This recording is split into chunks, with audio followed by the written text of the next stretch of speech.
ini lafadznya Ibnu Majah. Ibnu Majah riwayatkan di nomor 1753. Kata baginda Nabi SAW, Inna lis-sa'imi 'inda fitrihi da'watun la turad. Sesungguhnya orang yang berpuasa itu mempunyai doa yang tidak akan ditolak saat ia berbuka. Sampaikan hajat yang paling tinggi, yang paling dibutuhkan. Bahkan dalam sebuah hadis yang dihasankan oleh para ulama, sesungguhnya orang yang puasa itu diijabah doanya selama dia dalam puasanya itu. Jadi mulai pagi, subuh sampai maghrib.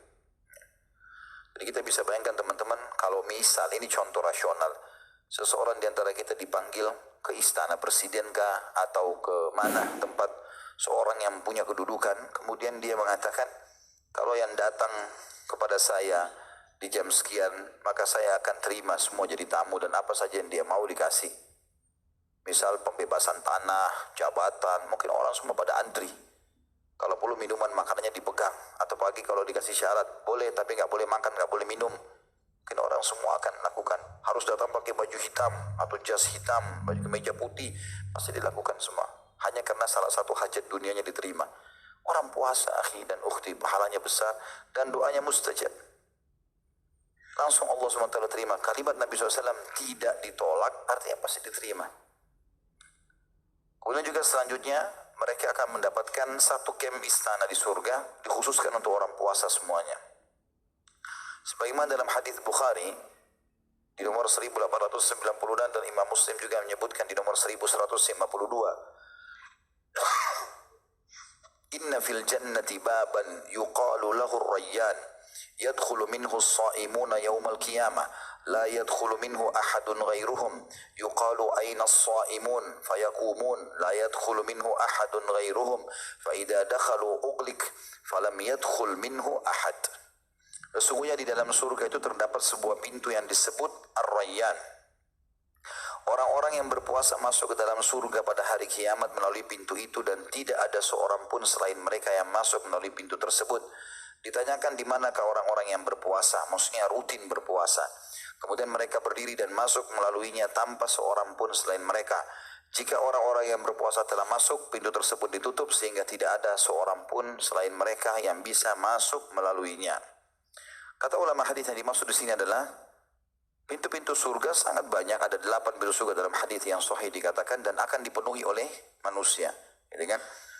Tapi ada satu pintu dikhususkan bagi orang yang rutin puasa sehingga tidak ada orang lain masuk di pintu itu. Karena pintu-pintu yang lain orang semua bisa masuk.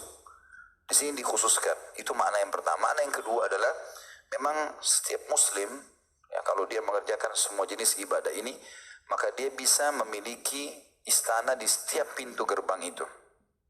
Kata Nabi SAW, nanti akan ada orang yang dipanggil dari pintu sholat, pintu jihad, pintu sedekah, ya, pintu puasa dan seterusnya. Ya, kata Abu Bakar, ya Rasulullah, apakah ada orang yang dipanggil dari semua pintu itu? Maksudnya dia punya istana di setiap pintu gerbang itu. Tentu ini akan lain bentuknya, fasilitasnya, yang ini juga lain, yang ini juga lain. Kata Nabi SAW, ada dan aku berharap kamu salah satunya. Karena semua jenis ibadah maksimal dikerjakan oleh Abu Bakar radhiyallahu anhu. Itu yang dimaksud di sini. Poin B-nya tentang masalah manfaat puasa. Kata Syekh Abu Bakar Jazair rahimahullah, di antara manfaat-manfaat spiritual yang terdapat pada puasa adalah puasa membiasakan seseorang untuk bersabar dan menguatkannya, mengajarkan pengendalian diri dan membantunya dalam mengendalikan diri, menumbuhkan karakter-karakter ketakwaan dalam diri dan mendidiknya. Khususnya ketakwaan yang merupakan tujuan utama yang hendak dicapai setelah puasa seperti disebutkan dalam firman Allah Ta'ala Al-Baqarah 183. A'udzu billahi minasyaitonir rajim. Kutiba alaikumus siyamu kama kutiba alal ladzina min qablikum la'allakum tattaqun. Telah diwajibkan atas kalian berpuasa sebagaimana diwajibkan atas orang-orang sebelum agar kalian bertakwa. Makna bertakwa patuh dan tunduk.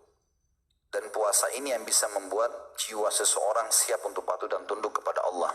Karena setiap kali ada godaan makan, godaan minum, godaan syahwat, maka dia menepis karena Allah subhanahu wa ta'ala. Itu yang dimaksud dengan ayat ini.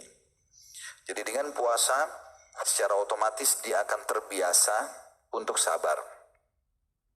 Sedangkan manfaat-manfaat sosial dari puasa, diantaranya adalah bahwa puasa membiasakan umat Islam untuk hidup disiplin dan bersatu, mencintai keadilan dan persamaan, menumbuhkan perasaan sayang dan moral atau akhlak yang baik, sebagaimana ia melindungi masyarakat dari segala macam kejahatan dan kerusakan.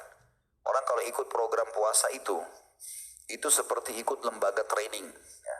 Di dunia ini banyak, di Indonesia juga sudah mulai berjalan ya, dari beberapa tahun yang lalu, ada banyak lembaga-lembaga training peningkatan skill spiritual. Kadang-kadang orang membayar sangat mahal hanya untuk ikut pelatihan itu, karena mungkin dianggap trainernya bagus, mungkin programnya bagus, orang bayar mahal.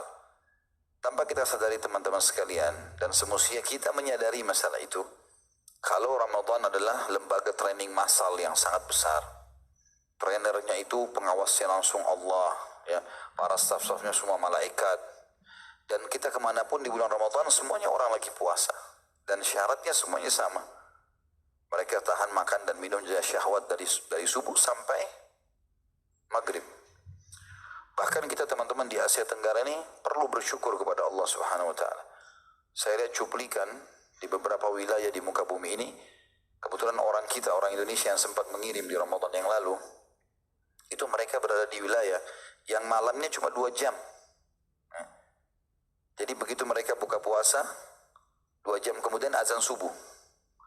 Jadi antara maghrib sama isya itu cuma jarak 45 menit.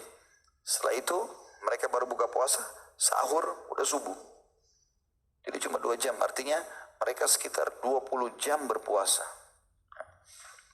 Kalau kita alhamdulillah di Asia ini, Asia Tenggara secara umumnya dari subuh sampai jam 6 sore maksimal gitu kan. Kalau kita hitung misalnya dari jam 5 sampai ke jam 12 siang itu 7 jam gitu kan. Kemudian jam 12 sampai jam 6 misalnya, berarti 6 jam. Berarti sekitar 13 jam. Ya. Itu maksimal ya, kalau kita ambil waktu maksimal. Tapi mereka bisa puasa sampai 20 jam. Cuma mereka sabar, mereka lalui itu. Berarti ada orang yang lebih berat daripada kita. Kita sekarang kalau sholat subuh di sini maksimal hujan. Di beberapa negara teman-teman 2 derajat. Ya. Bahkan di bawah 0 derajat di beberapa wilayah Rusia itu bisa sampai minus 10, minus 15, ya. Itu udah beku itu. Sangat dingin. Tapi mereka sholat subuh di masjid. Maka kita harus melihat keadaan orang-orang seperti ini supaya kita lebih semangat untuk ibadah. Mereka toh masih mengerjakan itu. Saya pernah dapatkan itu foto, ada jam digital di satu masjid, di salah satu wilayah di Eropa, itu dinginnya minus 5. Di foto. Ini loh, dalam kondisi seperti ini masih penuh masjid, orang pergi sholat, anak-anak muda lagi, gitu kan.